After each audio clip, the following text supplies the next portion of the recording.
Hi everyone, Sane Man here. This video is brought to you by a donation from Elijah, and he does a reoccurring Patreon donation each month and wanted to say this briefly, and I quote, "Hi Sandman, thanks for the video. I don't have a subject. You can post on whatever you want or just catch up on other requests."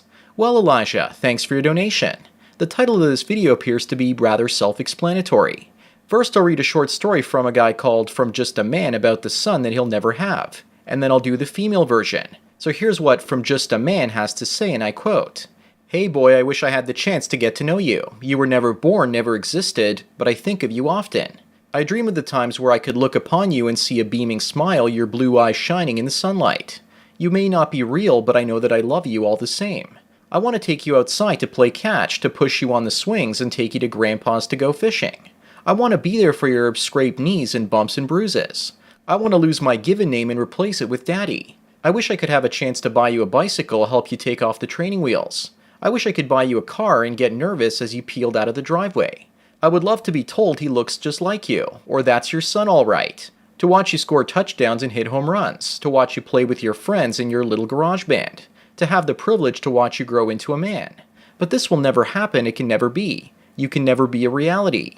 I can't bring you into this world simply because I cannot find a woman that is fit to be your mother. I can't find a woman who's willing to work with me to provide you with a happy and proper home to grow into. I refuse to let your mother be a manipulator whose master plan is to take you away from me. I refuse to bring you into a world where the cards are stacked against you, where by merit of being a man you become a public enemy. The world has changed these last few years. It has changed in ways that no child should actually have to grow up in. War is coming both at home and from far away. You do not exist not because of fear, but because of love. For I love you too much to willingly put you into harm's way. Even if you were here by the time you become a man, I will be gone. I cannot protect you from those who would do harm to you just for fun. And this is why you will never be. Love just a man." Unquote. So after reading that touching story, I thought to myself, what better way to discuss it than to make the female version of that? So here goes, and I hope that everyone enjoys it. "Hey boy, I wish I had the chance to get to know you, but no one told me that I couldn't get pregnant at the ripe old age of 45. Life isn't fair. I'm sorry I'll never be able to turn you against your own father and tell you how he abandoned us, even though I was the one that broke up the relationship, then got sole custody in the divorce, and moved away to a place far from his work so it's inconvenient for him to ever visit, and he doesn't even know where we live. I'm sorry I'll never be able to shame you into getting married and support another woman, even though I'll belittle any woman that you marry and claim that she's never good enough for you. Dear son, I'm sorry I won't be able to dress you up in gender-neutral clothing, so you don't even know what gender you are, so someday you might actually choose to be a girl instead of a boy, because I've always wanted a daughter, and dressing you up like a girl is punishment for being born a boy. I'm sorry I was never pregnant with you because you would have made a cute fetus. I could have made some cute molded prints from your tiny aborted baby feet to share with family and friends. Yes, that's currently the trend. Sorry son, but my career as a jack-in-the-box HR department manager, and my 3 cats were more important than you. So were my vacations and fancy dinners at the Sizzler. I'm sorry I'll never get a chance to have the customary mother-son dance at your wedding, because all that added attention would be really helpful when I reach the age when my jugs are low to the ground and polish the floor. I'm sorry you won't be there to share your secrets with me so I can go gossip to the girls and teach you a lesson that you can never share anything important with your mother, because I just have no way to keep it a secret. Dear son, I'm really sorry I never had you because I could have used the expectant mother parking or the parking for women with toddlers at the mall. These spots are especially handy during the Christmas season, as I would have basically wheeled you around the mall with me, exposing you to all kinds of wonderful pathogens during cold and flu season. I'd also get sorry if I took you to IKEA and forgot that you were in the kids area and I left to go home without you. Think of that experience as something you missed out on, because it's something we could have laughed together about for many years to come. I'm sorry that I couldn't possibly do a better job raising you than the television, and that my version of home cooking is Nutella on Wonder Bread. But look on the bright side. At least the bread only expired a week ago. I'm sorry I dropped you off at daycare at the age of 1 and went back to Jack-in-the-Box while you felt abandoned by me and had to vomit in a Jack-in-the-Box at daycare. I'm sorry I didn't help you with your schoolwork and you didn't become a doctor. And I'm really sorry about that one because then I won't be able to bum money off you someday for my brandy habit. I'm sorry I had guys in and out of the house while you were growing up, and some of them abused you. It's not my fault because how was I supposed to know that a guy wearing a trench coat was a bad guy? I'm sorry that I fed you junk food for all your favorite years, and then you died in your early 40s because of a heart attack. But look on the bright side. At least no one thought we were poor even though I was bringing home Jack-in-the-Box meals every day from work. I'm sorry about that one time I baked bread with the culture of my very own yeast at your 18th birthday. Sorry to embarrass you. I'm sorry, son, that I used you as an emotional tampon when I became too old enough for any good man out there to find me attractive anymore. Thanks for never being born, sucker. So there you have it, folks. The contrast between the masculine and the feminine. In today's world, as a man, you aren't capable of protecting your son from a bad woman, bad legal systems, and a gynocentric government. If you have a daughter, you won't be able to protect her from herself. But if you're a woman and you have kids, the odds are pretty good that you won't be able to protect them from yourself. While at first that letter to the son I'll never have was actually kind of depressing, it actually isn't. It just shows us how men are willing to give up the love they experience from both women and from fatherhood when society doesn't have their best interests in mind. While in this case, the woman's perspective I wrote about depicts her getting an abortion.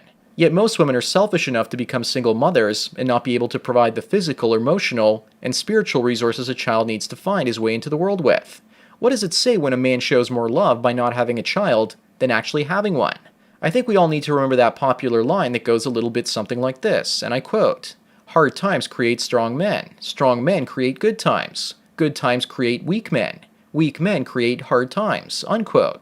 So it's clear that we're here in the phase where the weak soy boy buffoons in our society are about to create those hard times in that particular quote. So if times are hard, that doesn't mean you as a man are being selfish having a child through something like surrogacy. Having a child in hard times means that child is going to have a lot of character development because he's going to have to learn to cope with more stressors than the men before him. He might have to deal with the world where he might be failing constantly, not because of his own irresponsibility or buffoonery, but because of the world that he finds himself in. As a man, when the chips are stacked against me, I don't fold like a cheap suitcase. Instead, I get creative and try to think of new ways to get out of the pickle that I find myself in.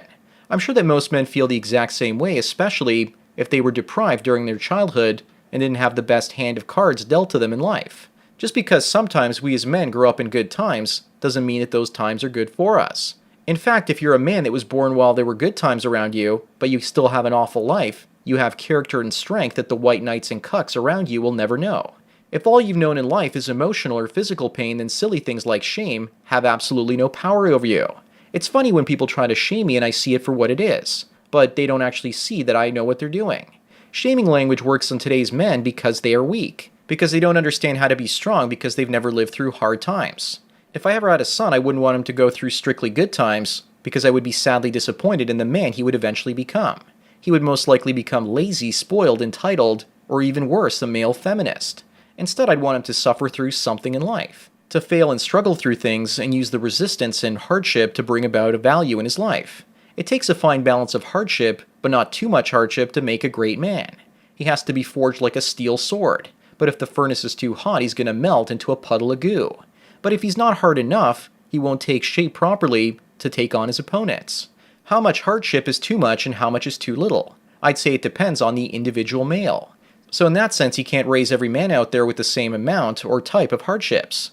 Every man is made of different material and can serve a different purpose. So in some ways, because every man has a different temperament and every man is born in slightly different surroundings, you can only see men as averages. If a society like ours that's about to face hard times breeds mostly weak men, then what we need to do if we ever actually have children is find those men that became strong in good times. And we need to basically use them as a sort of template for what hardships to present a man while he's growing up in good times. To break this vicious cycle, we need to learn how to breed strong men in good times instead of letting them get soft.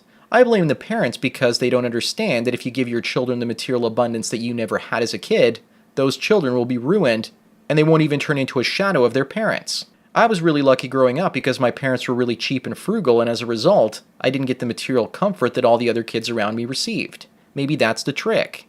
Maybe to have a good son in bad times, a man needs to give him less than all the other kids around him to make him suffer and make him hungry in life.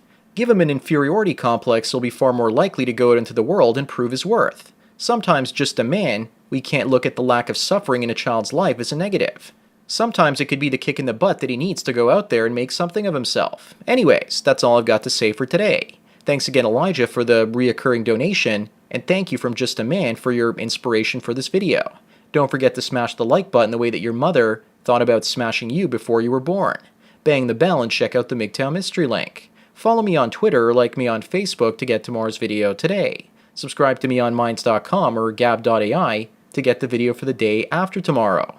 Thanks for taking your daily dose of red pills. And remember, a red pill a day keeps the Down syndrome babies away. So enjoy the rest of your day, and cheers.